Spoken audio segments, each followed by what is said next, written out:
This is your News Source Evening Bulletin for today, Thursday, the 11th day of November in the year 2021. I'm Gordon Mosley. Here's what we're tracking tonight. The Central Executive Committee of the People's National Congress Reform has set up a special committee that is now overseeing the nomination process for the party's elections. Tomorrow is the official nomination day for the elections for the top positions in the party. News source understands that at a Central Executive meeting of the party last evening, a decision was also made for some of the responsibilities of the General Secretary to be shifted to the Nomination Committee, which will include the General Secretary. A party insider said the decision has effectively relieved the General Secretary of being the only person to receive nominations and overlook the nomination process. A number of the party's members who have offered themselves up for nomination had expressed concern about the General Secretary's open support of one of the candidates seeking the leadership of the party. The issue was addressed at yesterday's Central Executive meeting. Several party groups have already submitted their nominations for the various positions that will be contested at the December elections. News source understands that former General Secretary of the PNC, Aubrey Norton, has received the blessings of party groups in almost all of the regions to become the next party leader. He has picked up the support of the critical Georgetown district and from crucial party groups in regions 2, 3, 4, 5, 6, and 10. Current opposition leader Joe Harmon has been eyeing support from some of the party's overseas groups, and he has put together a slate of his own that he wants to see supported and nominated to key positions in the party. Many of the persons on Harmon's list of candidates are parliamentary newcomers. Former party chairman Basil Williams has picked up the support of the party's Sophia group to be nominated as party leader. It is expected that Williams will accept that nomination. Another party executive member, Dr. Richard Van West Charles, is also expected to be nominated for the position of party leader and move on to contest with the others for the position. From all indications, incumbent leader David Granger has no plans of seeking a return to his office and has already started to move out his personal belongings from that office at the party's headquarters in Sophia. Mr. Granger proceeded on leave more than 6 weeks ago and would only emerge weekly to record his television program, The Public Interest. He has not made any public announcement on whether he intends to seek another term if nominated, and he has also stayed away from publicly endorsing any of the party's members who have started their campaign for the party's leadership.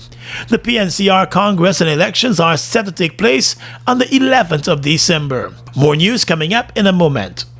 It's been a long time coming. Overdue, some might say. But now that it's here, it will change life forever. And it is here to stay. The future is now. Transforming Guyana into the 21st century. Introducing GTT Fiber. Experience internet connectivity like never before. Speeds you deserve at prices you can afford from a name you can trust. Sign up today. GTT Fiber is here. GTT. Together, we rise faster. The light on your face, no mask will hide. Feel the joy burn deep inside. Let's have a great Christmas this year. You, me, and Republic Bank, my dear.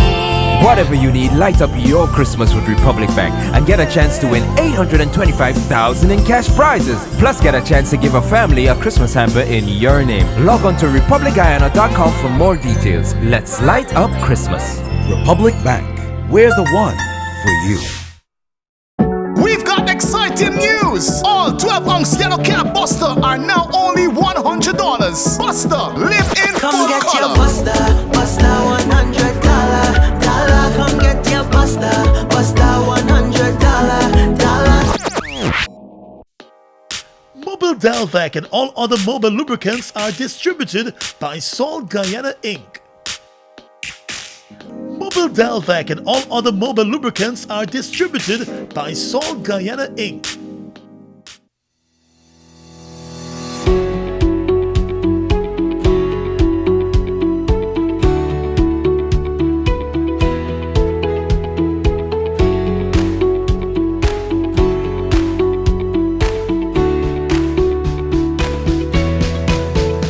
Let GBTI, make your dreams of owning a home a reality. Buy or build your home with us. Let us help you to completely outfit your home and make it move-in ready. Need to purchase land? We finance that too. Benefit from our 10% down payment and interest rates as low as 4.25%. Calculated on the reducing balance with up to 30 years to repay. Switch your mortgage to us and learn about benefiting from the equity in your home. Invest wisely. Apply online or call your branch to schedule an appointment. GBTI. We see Guyana through your eyes. My name is Malkia. I have taken the vaccine and today I am fully vaccinated. When the vaccine arrives for the adolescent, I will ensure that my daughter takes the vaccine. We all know that COVID is real and I want her to be safe and protected. Parents, I encourage you to have your child vaccinated.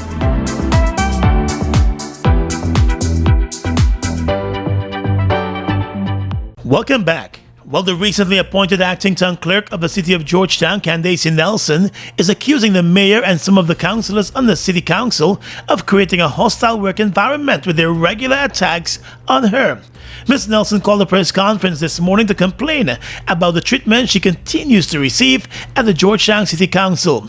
She said she now intends to take the matters and her complaints outside of City Hall. For example, at statutory and other meetings, it now appears to be the norm for councillors to call me out of my name, like puppet and PPP installed town clerk, stupid, and other names, particularly by a few male councillors who appear by their utterances and actions as male chauvinists. I am consistently humiliated at those meetings in many other ways. It is so bad that on occasions I have had cause to ask for protection of the chair, the mayor. My requests have been largely ignored. I intend to raise this matter with the appropriate organizations before the end of this month. The acting town clerk said she has in the past few months since her appointment has had cause to question some of the instructions and orders handed down to her by the city council. She accused the council of making decisions that are not properly vetted and may have legal implications. The council has been taking decisions without proper organizational and/or legal authority. For example, on the matter with compliance certificates for Houston Estate. The council is in possession of a court order number FDA 260 of 2020 on the issue of payment of rates by that estate. In essence, the council lost that case. As a result, the council must comply with the subsistent ruling of the court on that matter. Part of that compliance has to do with the issuance of compliance certificates to that estate.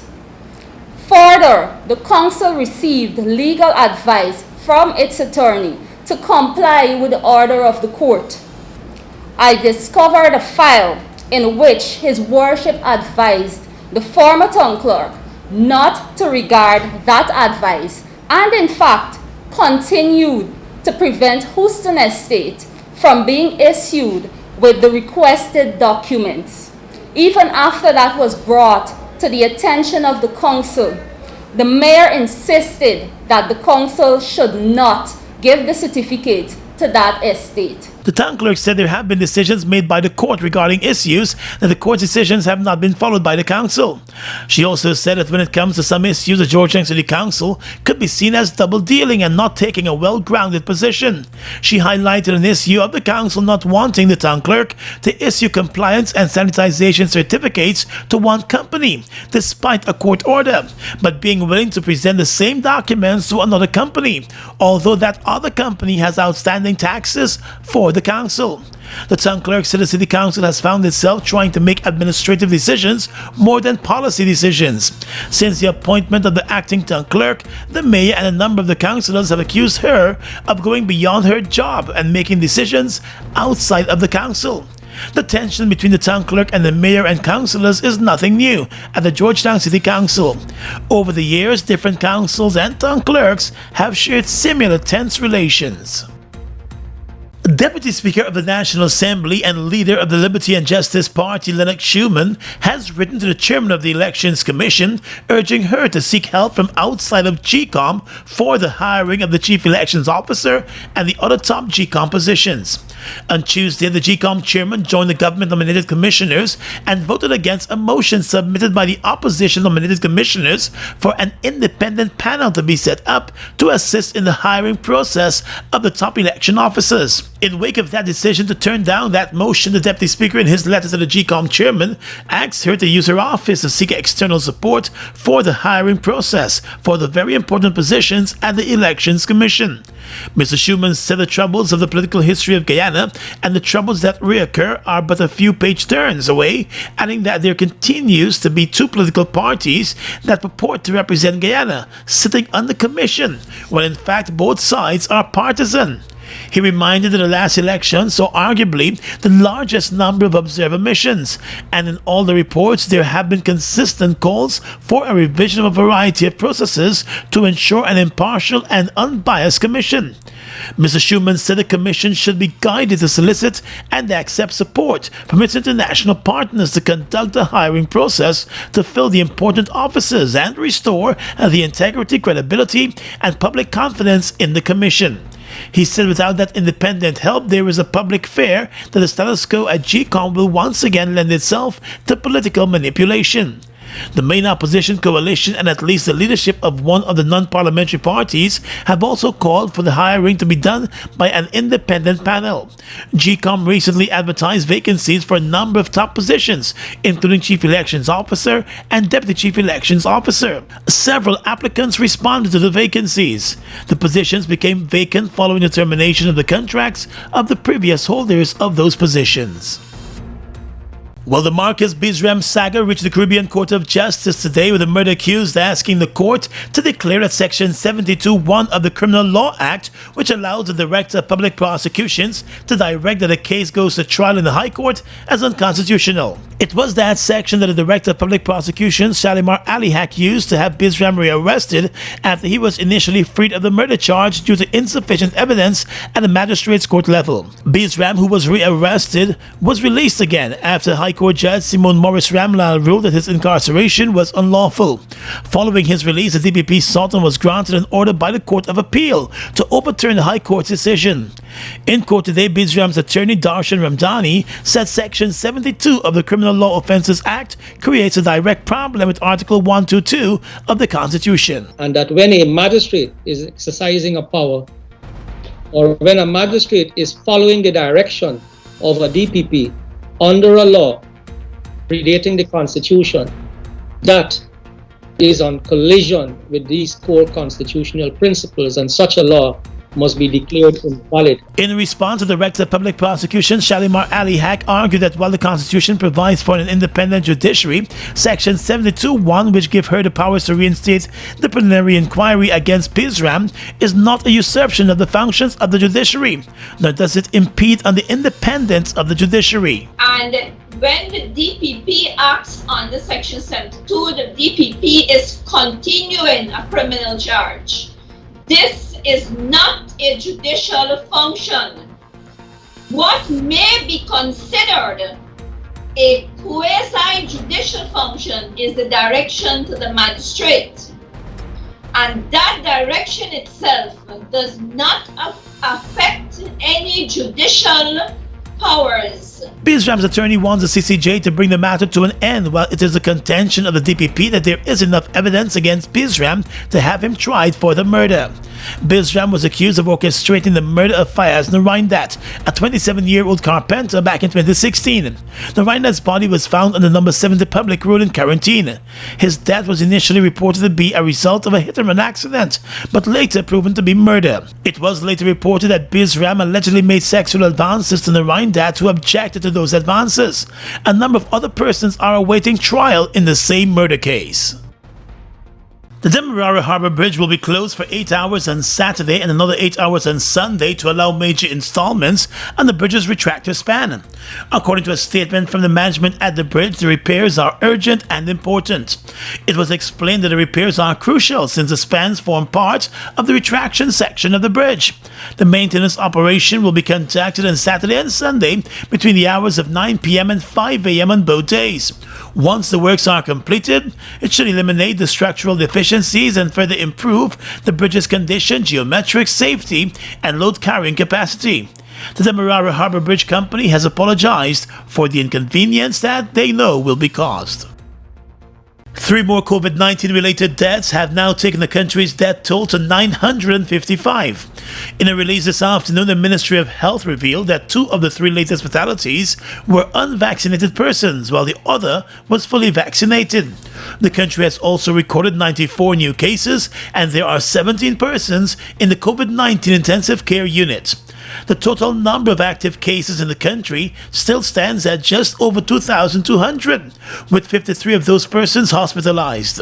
The Ministry of Health has witnessed a decline in the hospitalization rate and believes the downward trend is as a result of more persons getting vaccinated.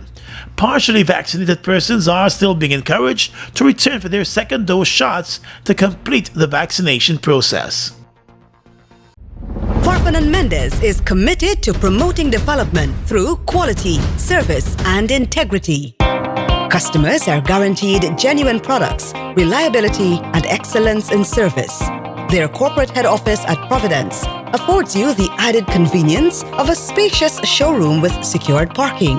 Farfan & Mendes continues to offer their valued customers a wide range of genuine and affordable German-engineered equipment. They're leading the way in clean, green alternative energy solutions with industry-leading brands of solar equipment. So visit their showroom at Providence and enjoy efficient and courteous service. Farfan & Mendes, offering you solutions you can depend on. Mobil Special and all other Mobil lubricants are distributed by Salt Guyana Inc. Mobil Special and all other Mobil lubricants are distributed by Salt Guyana Inc. It's one of your biggest goals, getting your own home, where memories are made, where happiness lives. You may feel that home ownership or renovation is beyond your reach, but we at Republic want you to know that there's always a way. Ask us about our suite of mortgages. Let's help make your housing wishes come true. Or advise on how the equity in your existing home can finance other dreams and goals. Call or go online to learn more. We've got exciting news! All 12-ounce yellow cab Buster are now only $100. Buster, live in Come full get color. your Buster, Buster $100. Come get your Buster, Buster $100.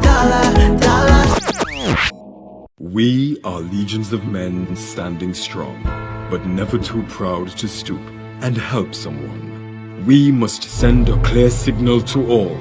Do right, walk in upright ways, knowing that's what being a man is all about. And ever aware that things will only get worse when good men do nothing. Stand strong, be the one to live right. It's been a long time coming. Overdue, some might say. But now that it's here, it will change life forever. And it is here to stay. The future is now.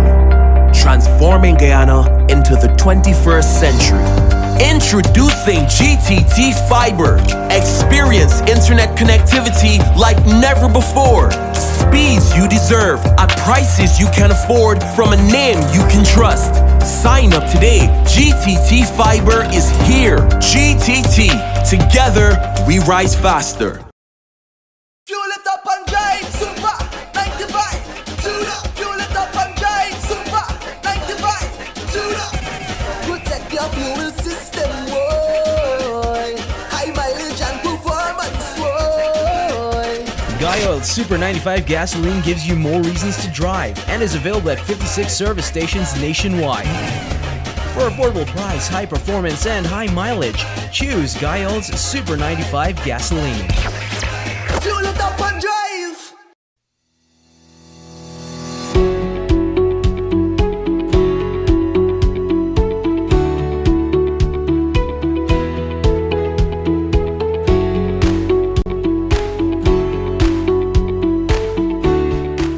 Across the region tonight, 12 deaths in the last 24-hour reporting period have pushed Trinidad and Tobago's COVID-19 death toll to more than 1,800. It means Trinidad and Tobago has lost over 1,800 people to COVID-19 since March of last year. The pandemic has now taken the lives of 1 in every 775 people in Trinidad and Tobago. The nation has also confirmed its largest jump in daily COVID-19 cases since the 4th of June this year, with 512 new positive cases confirmed. The statistic means that the country has now recorded over 60,000 total cases since March of last year. Active cases in Trinidad have risen to more than 6,000, the highest since the 11th of July this year. In the last 10 days, month to date, Trinidad and Tobago has confirmed 3,146 COVID-19 cases and 110 COVID-19 deaths, according to officials there. Cuba's Foreign Affairs Minister has accused the United States of being behind protests over human and civil rights planned for the 15th of November in the communist-run country. And he's also alleged that US-based social media platform Facebook was helping to promote them. Dissidents on the island organized under a Facebook group in September requested permission to conduct the rallies. Cuban authorities denied their request, alleging protesters were working with the US to overthrow the government. The Foreign Affairs Minister Bruno Rodriguez reiterated those allegations before a meeting of foreign diplomats in Havana, saying the United States had helped to underwrite and organize the protests in a bid to destabilize the government of Cuba. Rodriguez specifically called out the role of Facebook, saying dissidents organized in groups on the platform had violated the social media platform own policies and nothing was done. He said those practices violated both US and international law.